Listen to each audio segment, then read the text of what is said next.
Hello, and thank you for tuning into the channel. If this is your first time here, welcome. My name is Angela, and I am a trauma-informed self-development specialist, and I coach you through the process of transformation from the person you came to be as a result of the things that's happened to you to the person you were created to be. I teach you how to apply biblical and personal development principles to help you achieve inside-out success in life, ministry, and business. You're listening to the 1 Year Through the Bible series. Reading and understanding the Bible from Genesis to Revelation will give you a contextual overview of the whole counsel of God, as mentioned in Acts 20, verse 27. I'll be reading from the New King James if you'd like to read along. Today's Old Testament reading is in Ezekiel chapter 39, verse 1 through chapter 40, verse 49. And you, son of man, prophesy against Gog and say, Thus says the Lord God, Behold, I am against you, O Gog, the prince of Rosh, Meshech, and Tubal, and I will turn you around and lead you on, bringing you up from the far north, and bring you against the mountains of Israel. Then I will knock the bow out of your left hand, and cause the arrows to fall out of your right hand. You shall fall upon the mountains of Israel, you and all your troops and the peoples who are with you. I will give you to birds of prey of every sort and to the beasts of the field to be devoured. You shall fall on the open field, for I have spoken, says the Lord God. And I will send fire on Magog and on those who live in security in the coastlands. Then they shall know that I am the Lord. So I will make my holy name known in the midst of my people Israel, and I will not let them profane my holy name any more. Then the nations shall know that I am the Lord, the Holy One in Israel. Surely it is coming, and it shall be done, says the Lord God. This is the day of which I have spoken. Then those who dwell in the cities of Israel will go out and set on fire and burn the weapons, both the shields and bucklers, the bows and arrows, the javelins and spears. And they will make fires with them for 7 years. They will not take wood from the field, nor cut down any from the forest, because they will make fires with the weapons. And they will plunder those who plundered them, and pillage those who pillaged them, says the Lord God. It will come to pass in that day that I will give Gog a burial place there in Israel, the valley of those who pass by east of the sea, and it will obstruct travelers, because there they will bury Gog and all his multitude. Therefore they will call it the valley of Hamon, Gog. For 7 months the house of Israel will be burying them in order to cleanse the land. Indeed, all the people of the land will be burying, and they will gain renown for it on the day that I am glorified, says the Lord God. They will set apart men regularly employed with the help of a search party to pass through the land and bury those bodies remaining on the ground in order to cleanse it.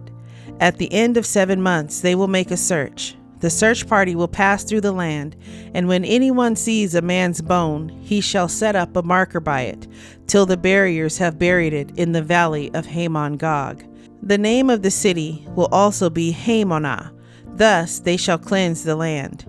And as for you, son of man, thus says the Lord God, speak to every sort of bird and to every beast of the field. Assemble yourselves and come. Gather together from all sides to my sacrificial meal, which I am sacrificing for you. A great sacrificial meal on the mountains of Israel, that you may eat flesh and drink blood. You shall eat the flesh of the mighty, drink the blood of the princes of the earth, of rams and lambs, of goats and bulls, all of them fatlings of Bashan. You shall eat fat till you are full, and drink blood till you are drunk, at my sacrificial meal, which I am sacrificing for you. You shall be filled at my table with horses and riders, with mighty men, and with all the men of war, says the Lord God. I will set my glory among the nations. All the nations shall see my judgment, which I have executed, and my hand, which I have laid on them. So the house of Israel shall know that I am the Lord their God from that day forward. The Gentiles shall know that the house of Israel went into captivity for their iniquity, because they were unfaithful to me. Therefore I hid my face from them. I gave them into the hand of their enemies, and they all fell by the sword. According to their uncleanness and according to their transgressions, I have dealt with them and hidden my face from them. Therefore, thus says the Lord God, now I will bring back the captives of Jacob and have mercy on the whole house of Israel, and I will be jealous for my holy name. After they have borne their shame and all their unfaithfulness in which they were unfaithful to me, when they dwelt safely in their own land and no one made them afraid. When I have brought them back from the peoples and gathered them out of their enemies' lands, and I am hallowed in them in the sight of many nations, then they shall know that I am the Lord their God, who sent them into captivity among the nations, but also brought them back to their land, and left none of them captive any longer. And I will not hide my face from them any more, for I shall have poured out my spirit on the house of Israel, says the Lord God. In the 25th year of our captivity, at the beginning of the year, on the 10th day of the month, in the 14th year after the city was captured, on the very same day the hand of the Lord was upon me, and he took me there. In the visions of God, he took me into the land of Israel and set me on a very high mountain. On it, toward the south, was something like the structure of a city. He took me there, and behold, there was a man whose appearance was like the appearance of bronze. He had a line of flax and a measuring rod in his hand, and he stood in the gateway. And the man said to me, Son of man, look with your eyes and hear with your ears, and fix your mind on everything I show you. For you were brought here so that I might show them to you. Declare to the house of Israel everything you see. Now there was a wall all around the outside of the temple.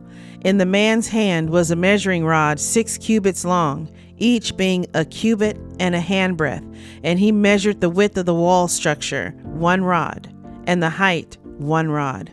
Then he went to the gateway which faced east, and he went up its stairs and measured the threshold of the gateway, which was 1 rod wide, and the other threshold was 1 rod wide.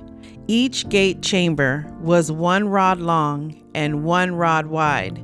Between the gate chambers was a space of 5 cubits, and the threshold of the gateway by the vestibule of the inside gate was 1 rod. He also measured the vestibule of the inside gate 1 rod. Then he measured the vestibule of the gateway 8 cubits, and the gate posts 2 cubits. The vestibule of the gate was on the inside. In the eastern gateway were 3 gate chambers on one side and 3 on the other. The 3 were all the same size. Also, the gate posts were of the same size on this side and that side. He measured the width of the entrance to the gateway, 10 cubits, and the length of the gate, 13 cubits. There was a space in front of the gate chambers, 1 cubit on this side and 1 cubit on that side. The gate chambers were 6 cubits on this side and 6 cubits on that side. Then he measured the gateway from the roof of one gate chamber to the roof of the other. The width was 25 cubits, as door faces door. He measured the gate posts 60 cubits high, and the court all around the gateway extended to the gate post. From the front of the entrance gate to the front of the vestibule of the inner gate was 50 cubits. There were beveled window frames in the gate chambers and in their intervening archways on the inside of the gateway all around, and likewise in the vestibules. There were windows all around on the inside, and on each gate post were palm trees. Then he brought me into the outer court, and there were chambers and a pavement made all around the court. 30 chambers faced the pavement. The pavement was by the side of the gateways, corresponding to the length of the gateways. This was the lower pavement. Then he measured the width from the front of the lower gateway to the front of the inner court exterior, 100 cubits toward the east and the north. On the outer court was also a gateway facing north, and he measured its length and its width. Its gate chambers, 3 on this side and 3 on that side. Its gate posts and its archways had the same measurements as the first gate. Its length was 50 cubits, and its width 25 cubits. Its windows and those of its archways, and also its palm trees, had the same measurements as the gateway facing east. It was ascended by 7 steps, and its archway was in front of it. a gate of the inner court was opposite the northern gateway, just as the eastern gateway. And he measured from gateway to gateway 100 cubits. After that, he brought me toward the south, and there a gateway was facing south. And he measured its gateposts and archways according to these same measurements. There were windows in it, and in its archways all around like those windows. Its length was 50 cubits, and its width 25 cubits. 7 steps led up to it, and its archway was in front of them, and it had palm trees on its gateposts, one on this side and one on that side. There was also a gateway on the inner court facing south, and he measured from gateway to gateway toward the south, 100 cubits. Then he brought me to the inner court through the southern gateway. He measured the southern gateway according to these same measurements. Also, its gate chambers, its gate posts, and its archways were according to these same measurements. There were windows in it, and in its archways all around. It was 50 cubits long and 25 cubits wide. There were archways all around, 25 cubits long and 5 cubits wide. Its archways faced the outer court. Palm trees were on its gateposts, and going up to it were 8 steps. And he brought me into the inner court facing east. He measured the gateway according to these same measurements. Also, its gate chambers, its gate posts, and its archways were according to the same measurements. And there were windows in it, and its archways all around. It was 50 cubits long and 25 cubits wide. Its archways faced the outer court, and palm trees were on its gateposts on this side and on that side. And going up to it were 8 steps. Then he brought me to the north gateway, and measured it according to these same measurements. Also, its gate chambers, the gate posts, and its archways. It had windows all around. Its length was 50 cubits, and its width 25 cubits. Its gate posts faced the outer court. Palm trees were on its gateposts on this side and on that side, and going up to it were 8 steps. There was a chamber, and its entrance by the gatepost of the gateway, where they washed the burnt offering. In the vestibule of the gateway were 2 tables, and on this side and 2 tables on that side, on which to slay the burnt offering, the sin offering, and the trespass offering. At the outer side of the vestibule, as one goes up to the entrance of the northern gateway, were 2 tables, and on the other side of the vestibule of the gateway were 2 tables. 4 tables were on this side, and 4 tables on that side by the side of the gateway. 8 tables on which they slaughtered the sacrifices. There were also 4 tables of hewn stone for the burnt offering, 1 cubit and a half long, 1 cubit and a half wide, and 1 cubit high. On these they laid the instruments with which they slaughtered the burnt offering and the sacrifice. Inside were hooks, a handbreadth wide, fastened all around, and the flesh of the sacrifices was on the tables. Outside the inner gate were the chambers for the singers in the inner court, one facing south at the side of the northern gateway, and the other facing north at the side of the southern gateway. Then he said to me, "This chamber which faces south is for the priests who have charge of the temple. The chamber which faces north is for the priests who have charge of the altar. These are the sons of Zadok from the sons of Levi, who come near the Lord to minister to him." And he measured the court, 100 cubits long and 100 cubits wide, 4 square. The altar was in front of the temple. Then he brought me to the vestibule of the temple and measured the doorpost of the vestibule, 5 cubits on this side and 5 cubits on that side.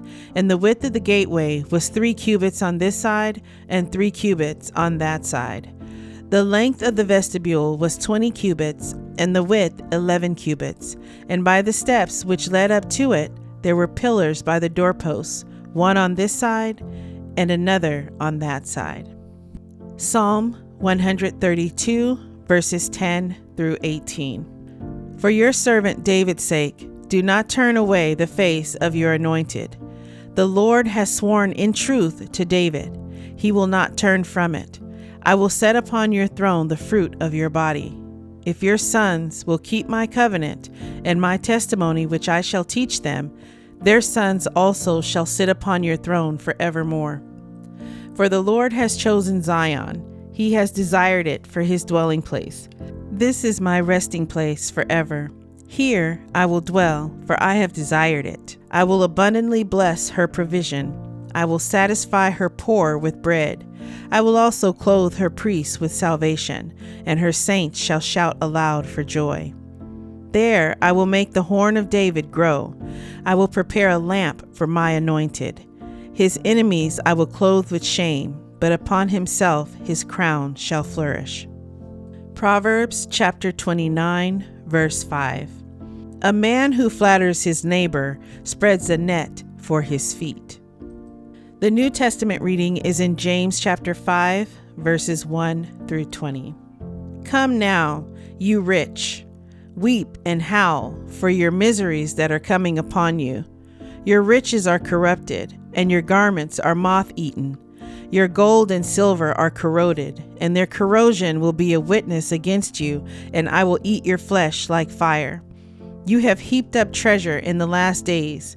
Indeed, the wages of the laborers who mowed your fields, which you kept back by fraud, cry out, and the cries of the reapers have reached the ears of the Lord of Sabaoth.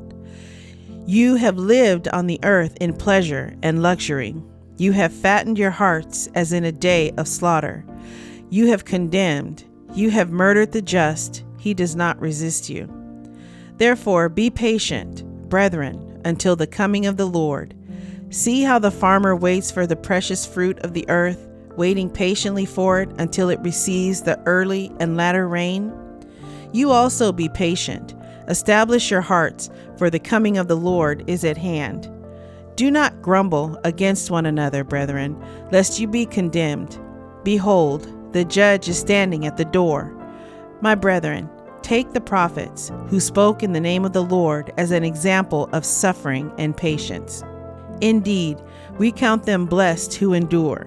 You have heard of the perseverance of Job and seen the end intended by the Lord, that the Lord is very compassionate and merciful. But above all, my brethren, do not swear, either by heaven or by earth or with any other oath, but let your yes be yes and your no, no, lest you fall into judgment. Is anyone among you suffering? Let him pray. Is anyone cheerful? Let him sing psalms. Is anyone among you sick? Let him call for the elders of the church and let them pray over him, anointing him with oil in the name of the Lord. And the prayer of faith will save the sick, and the Lord will raise him up. And if he has committed sins, he will be forgiven. Confess your trespasses to one another and pray for one another that you may be healed. The effective, fervent prayer of a righteous man avails much. Elijah was a man with a nature like ours, and he prayed earnestly that it would not rain. And it did not rain on the land for 3 years and 6 months. And he prayed again, and the heaven gave rain, and the earth produced its fruit. Brethren, if anyone among you wanders from the truth, and someone turns him back, let him know that he who turns a sinner from the error of his way will save a soul from death and cover a multitude of sins. I hope you're enjoying your daily walk through the Word. Please leave a comment and let me know what stood out to you in today's reading. Subscribe to the channel and hit the notification bell. Thank you, Lord, for providing your word to us today. May it reach deep into the heart of your chosen children who were set apart before the foundation of the world, that they may be renewed in the spirit of their mind. I give all praise and honor to the Most High Yah, Elohim, through your Son Yeshua, Messiah. Amen.